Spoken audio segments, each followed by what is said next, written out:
തലേ ദിവസം അരി കുതിർക്കേണ്ട, അരയ്ക്കേണ്ട, രാവിലെ എഴുന്നേറ്റ് വളരെ പെട്ടെന്ന് തയ്യാറാക്കാൻ പറ്റിയ ഒരു അടിപൊളി ബ്രേക്ക്ഫാസ്റ്റ് റെസിപ്പിയാണ്. ഇത് മസ്റ്റ് ട്രൈ ആണ്. ഒരു തവണയെങ്കിലും നിങ്ങൾ ഇതൊന്ന് ട്രൈ ചെയ്ത് നോക്കൂ. സംഭവം അടിപൊളിയാട്ടോ. നമ്മൾ സാധാരണ ചപ്പാത്തി പുട്ടൊക്കെ കഴിക്കുന്നുണ്ടല്ലോ, അതിൽ നിന്നൊന്ന് വെറൈറ്റി ആയിട്ട് ഇതുപോലൊന്ന് ഉണ്ടാക്കി നോക്കിയേ കുട്ടികൾക്കും ഭയങ്കരമായിട്ട് ഇഷ്ടമാവും. നമുക്ക് എന്തായാലും വീഡിയോയിലോട്ട് കിടക്കാം. അതിന് മുന്നേ ആയിട്ട് നമ്മുടെ ചാനൽ ആദ്യമായിട്ട് കാണുന്ന ആളാണെങ്കിൽ ഒന്ന് സബ്സ്ക്രൈബ് ചെയ്തിട്ട് സപ്പോർട്ട് ചെയ്യണേ. വീഡിയോ ഇഷ്ടപ്പെട്ടാൽ ലൈക്ക് ചെയ്യാനും യൂസ്ഫുൾ ആണെങ്കിൽ മറ്റുള്ളവർക്ക് ഷെയർ ചെയ്യാനും മറക്കല്ലേ. അപ്പോൾ എന്നാലും നമുക്ക് വീഡിയോയിലോട്ട് കിടക്കാം. ഇതിനായിട്ട് നമുക്ക് ആദ്യം ആവശ്യമുള്ളത് റവയാണ്. ഞാനിവിടെ 1 കപ്പ് റവയാണ് എടുത്തിരിക്കുന്നത്. അപ്പോൾ നമ്മുടെ ഇതിൽ പറഞ്ഞിരിക്കുന്ന മെഷർമെൻറ്റൊക്കെ കറക്റ്റ് ശ്രദ്ധിക്കുക. ഇതേ മെഷർമെൻറ്റിൽ തന്നെ എടുക്കുക കേട്ടോ. ഇനി കപ്പില്ല എന്നുണ്ടെങ്കിൽ ഗ്ലാസ് എടുത്താലും മതി. 1 ഗ്ലാസ് റവയാണ് എടുക്കുന്നതെങ്കിൽ അതിലേക്ക് 1/2 ഗ്ലാസ് തൈര് എടുക്കുക. അതായത് 1/2 കപ്പ് തൈര് എടുത്തിട്ടുണ്ട്. പുളി കുറവുള്ള തൈര് എടുക്കുക കേട്ടോ. അതും കൂടി ഈ ജാറിലേക്ക്, മിക്സിയുടെ ജാറിലേക്ക് ഇട്ട് കൊടുക്കുന്നുണ്ട്. ഇനി നമുക്ക് ആവശ്യത്തിനുള്ള ഉപ്പ് ചേർത്ത് കൊടുക്കാം.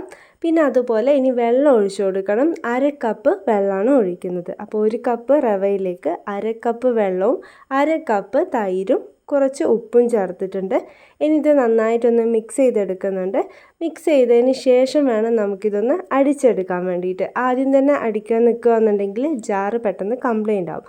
അതില്ലാതിരിക്കാൻ വേണ്ടിയിട്ടാണ് ആദ്യം ഒന്ന് സ്പൂൺ വെച്ച് മിക്സ് ചെയ്തതിന് ശേഷം ഒന്ന് മിക്സിയിലിട്ട് അടിച്ചെടുക്കാം. അങ്ങനെ ഇതാ മിക്സിയിലിട്ട് അടിച്ചെടുത്തിട്ടുണ്ട്. അത്യാവശ്യം നല്ല രീതിയിൽ തന്നെ നമുക്ക് ഇതൊന്ന് അടിച്ചെടുക്കാം കേട്ടോ. ഇനി ഒരു പാത്രത്തിലേക്ക് ഇതിനെ മാറ്റുന്നുണ്ട്. അതിനുശേഷം ഒരു 1/4 ഗ്ലാസ് വെള്ളം അല്ലെങ്കിൽ 1/4 കപ്പ് വെള്ളം നമ്മൾ നേരത്തെ അടിച്ച ജാറിലേക്ക് ഒഴിച്ചിട്ട് ജസ്റ്റ് ഒന്ന് കറക്കിയിട്ട് ഇതിലേക്ക് ഒഴിച്ചു കൊടുക്കുന്നുണ്ട്. അപ്പോൾ ഇത്രയും വെള്ളമേ നമ്മളിതിൽ ചേർത്തിട്ടുള്ളൂ കേട്ടോ. അപ്പോൾ ഇതേ അളവിൽ തന്നെ വെള്ളവും തൈരും പിന്നെ അതുപോലെ റവയൊക്കെ എടുക്കാൻ വേണ്ടിയിട്ട് ശ്രദ്ധിക്കുക.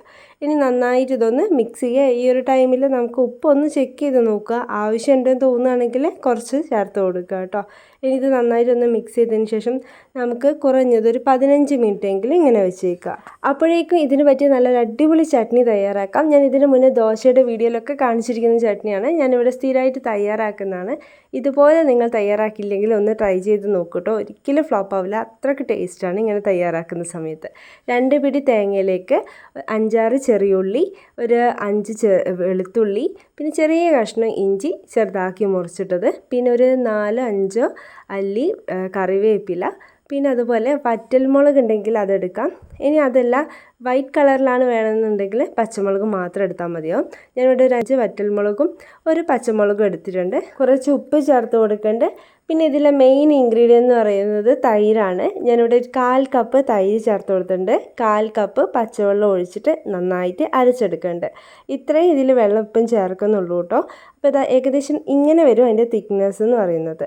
ഇനി നമുക്കിതിലേക്ക് വറവിട്ട് കൊടുക്കാം. അതിനായിട്ട് പാൻ ചൂടായിട്ട് അതിലേക്ക് വെളിച്ചെണ്ണ തന്നെ ഒഴിച്ചു കൊടുക്കുക. വെളിച്ചെണ്ണ ചൂടായി വരുന്ന സമയത്ത് ഒരല്പം കടുക് ചേർത്ത് കൊടുക്കുക. പിന്നെ ഇതിലടുത്ത മെയിൻ ഇൻഗ്രീഡിയൻ്റ് എന്ന് പറയുന്നത് ഉഴുന്നാണ്. കുറച്ച് ഉഴുന്ന് ചേർത്ത് കൊടുക്കുക. അതിന് ശേഷം വറ്റൽമുളക് ഇട്ട് കൊടുക്കേണ്ടത്. പിന്നെ കുറച്ച് കറിവേപ്പില ചേർത്ത് കൊടുക്കുക. ഇനി മിക്സ് ചെയ്തിട്ട് ഫ്ലെയിം ഓഫ് ചെയ്യുക. ഇതിനി നമുക്ക് നമ്മുടെ ചട്നിയിലേക്ക് ഇട്ട് കൊടുക്കുക. ചട്നി ചൂടാക്കുന്നില്ല. പലരും ചട്നി നമ്മൾ അരച്ച് കഴിഞ്ഞാൽ കറിയൊക്കെ ചൂടാക്കുന്ന പോലെ അടുപ്പത്ത് വെച്ചിട്ട് ചൂടാക്കാറുണ്ട്. അപ്പോൾ ഇതിൻ്റെ ടേസ്റ്റേ മാറും. അതൊന്നും ചെയ്യാതെ ഇതുപോലെ ഒന്ന് ചെയ്ത് നോക്കണേ. ഇത് മുന്നേ ചെയ്തിട്ടില്ലെങ്കിൽ നല്ല ടേസ്റ്റ് ആയിരിക്കും. പിന്നെ ഇതിൻ്റെ കൺസിസ്റ്റൻസി പറയുന്നത് ഇതുപോലെ ഇരിക്കണം. ഓവറായിട്ട് വെള്ളം ഒഴിച്ചിട്ട് ലൂസാക്കണ്ട.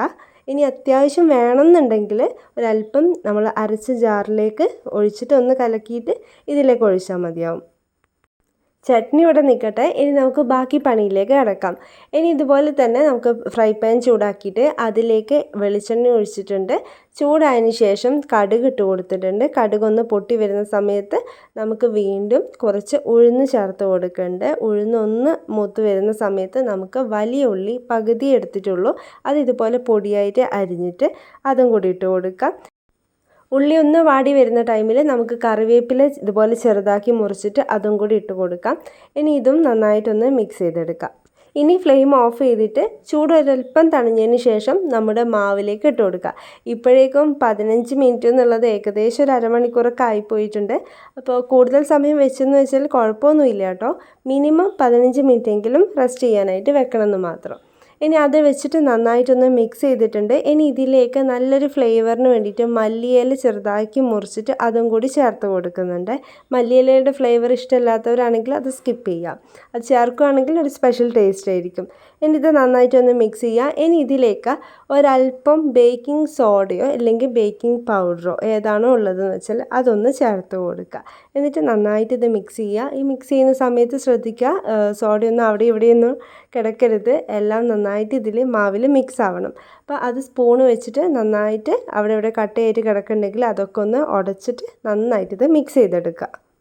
അങ്ങനെ ഇതാ ദോശയുടെ ബാറ്റർ ഇവിടെ റെഡി ആയിട്ടുണ്ട്. ഈ ഒരു ടൈമിൽ ഉപ്പൊക്കെ ഒന്ന് ചെക്ക് ചെയ്ത് നോക്കുക. അപ്പോൾ ഇങ്ങനെ വേണം ചെയ്യാൻ വേണ്ടിയിട്ട്. ഇനി നമുക്ക് വേണ്ടത് ഇതുപോലൊരു പാനാണ്. നമ്മൾ കടുകൊക്കെ പൊട്ടിക്കാൻ വേണ്ടിയിട്ട് എടുക്കുന്ന കടുകപ്പാൻ എന്ന് പറയും. ഇത് വേണം. ഇനി ഇതില്ലാന്നുണ്ടെങ്കിൽ വെള്ളയപ്പച്ചട്ടി ഉണ്ടാവുമല്ലോ, അതിൻ്റെ നടുവിൽ ഒഴിച്ചു കൊടുത്താൽ മതി. ഏകദേശം 1 ടീസ്പൂണോളം എണ്ണ ഒഴിച്ചിട്ട് ചൂടായ എണ്ണയിലേക്ക് വേണം നമുക്ക് ഒരു തവി ഒഴിച്ചു കൊടുക്കാൻ വേണ്ടിയിട്ട്. പിന്നെ മൂടി വെച്ചിട്ട് വേവിക്കാൻ പ്രത്യേകം ശ്രദ്ധിക്കുക. പിന്നെ ലോ ഫ്ലെയിമിൽ വേണം ചെയ്യാൻ വേണ്ടിയിട്ട്, അതും പ്രത്യേകം ശ്രദ്ധിക്കണേ. എന്നാലേ ഉള്ളൊക്കെ നന്നായിട്ട് വെന്ത് കിട്ടുള്ളൂ. അപ്പോൾ ഇതാ ഒരു സൈഡ് റെഡി ആയിട്ടുണ്ട്. നമുക്കിത് മറിച്ചിട്ട് കൊടുക്കാം. ആ ഒരു ടൈമിലും ഞാനിവിടെ മൂടി വെച്ചിട്ട് തന്നെയാണ് വേവിക്കുന്നത്. ഇതെല്ലാം നമ്മൾ ചെയ്യേണ്ടത് ലോ ഫ്ലെയിമിൽ വേണം. അങ്ങനത്തെ നമ്മുടെ ആദ്യത്തെ ദോശ ഇവിടെ റെഡി ആയിട്ടുണ്ട്. കാണാൻ നല്ലൊരു ഭംഗിയാണ്. ഈ ഒരു ഗോൾഡൻ കളർ ആവുന്ന സമയത്താണ് നമ്മളിത് മറിച്ചിട്ടൊക്കെ കൊടുക്കേണ്ടത് കേട്ടോ. ഇതുപോലെ തന്നെ അടുത്തതും മൂടി വെച്ചിട്ട് വേവിക്കുന്നുണ്ട്. വളരെ പെട്ടെന്ന് തന്നെ ഇത് തയ്യാറാക്കാൻ പറ്റും. കാരണം അത്രയല്ലേ നമ്മളിതിൽ ഒഴിച്ചു കൊടുക്കുന്നുള്ളൂ മാവ്. പിന്നെ കുട്ടികൾക്കൊക്കെ ഇത് കാണുമ്പം ഒരു കൗതുകം തോന്നിയിട്ട് കഴിക്കുകയൊക്കെ ചെയ്യും. പിന്നെ ഈ ചട്നീൻ്റെ കൂടെ കഴിക്കുമ്പോൾ ഒരു പ്രത്യേക ടേസ്റ്റ് തന്നെയാണ്. അപ്പോൾ അതുകൊണ്ടാണ് ഈ ഒരു ചട്നി ഈ ഒരു വീഡിയോയിൽ കാണിച്ചിരിക്കുന്നത്. അപ്പോൾ ഇതുപോലെ ഞങ്ങൾ തയ്യാറാക്കുകയാണെന്നുണ്ടെങ്കിൽ അതിൻ്റെ കൂടെ ഈ ഒരു ചട്നിയും കൂടി തയ്യാറാക്കി നോക്കണേ. മുമ്പ് കാണിച്ചിട്ടുണ്ടായ ചട്നി എന്ന് പറയുന്നത് വൈറ്റ് കളറിലാണ്. അത് നമ്മൾ വറ്റൽമുളക് ചേർക്കാതെ പച്ചമുളക് മാത്രം ചേർത്തിട്ട് തയ്യാറാക്കിയോണ്ടാണ് ഒരു വൈറ്റ് കളറിൽ കിട്ടിയിട്ടുണ്ടായത്. അപ്പോൾ അങ്ങനെയാണ് ഇഷ്ടമെന്ന് വെച്ചാൽ അതുപോലെ ഒന്ന് ട്രൈ ചെയ്ത് നോക്കുക. അതല്ല, ഇനി വറ്റൽമുളകിൻ്റെ ടേസ്റ്റ് ഇഷ്ടമുള്ളവർക്കാണെങ്കിൽ അങ്ങനെയും ചെയ്ത് നോക്കുക കേട്ടോ. പിന്നെ ഉണ്ടാക്കുന്ന രീതി എല്ലാം സെയിം തന്നെയാണ്. അപ്പോൾ അതൊക്കെ ഒന്ന് ശ്രദ്ധിക്കുക. പിന്നെ അതുപോലെ നമ്മൾ ഈ ദോശ ബാറ്റർ തയ്യാറാക്കുന്ന സമയത്ത് എടുത്തിരിക്കുന്ന എല്ലാത്തിൻ്റെയും അളവും ഒന്ന് ശ്രദ്ധിക്കുക. കറക്റ്റ് അളവുണ്ടെങ്കിൽ മാത്രമാണ് നമുക്ക് പെർഫെക്റ്റ് ആയിട്ട് കിട്ടുള്ളൂ. അപ്പോൾ വീഡിയോ ഫുള്ളായിട്ട് കണ്ടതിന് ശേഷം വേണം നമ്മൾ ഇതുപോലൊക്കെ ട്രൈ ചെയ്ത് നോക്കാനേ. അപ്പോൾ നിങ്ങൾക്ക് ഇത് തയ്യാറാക്കിയിട്ട് നിങ്ങളുടെ ഫീഡ്ബാക്ക് നല്ലതായാലും ചീത്തയായാലും അതൊന്ന് കമൻറ്റായിട്ട് അറിയിക്കുക. നമ്മുടെ ചാനൽ ഇതുവരെ സബ്സ്ക്രൈബ് ചെയ്തിട്ടില്ലെങ്കിൽ ഒന്ന് സബ്സ്ക്രൈബ് ചെയ്തിട്ട് സപ്പോർട്ട് ചെയ്യണേ. വീഡിയോ ഇഷ്ടപ്പെട്ടാൽ ലൈക്ക് ചെയ്യാനും ഉപകാരപ്രദമാണെന്ന് തോന്നുകയാണെങ്കിൽ ഫ്രണ്ട്സിനൊക്കെ ഒന്ന് ഷെയർ ചെയ്യാനും മറക്കരുത് കേട്ടോ. നമുക്ക് എന്തായാലും ഇതുപോലത്തെ നല്ല നല്ല വീഡിയോസുമായിട്ട് വീണ്ടും കാണാം. അതുവരേക്കും ബൈ.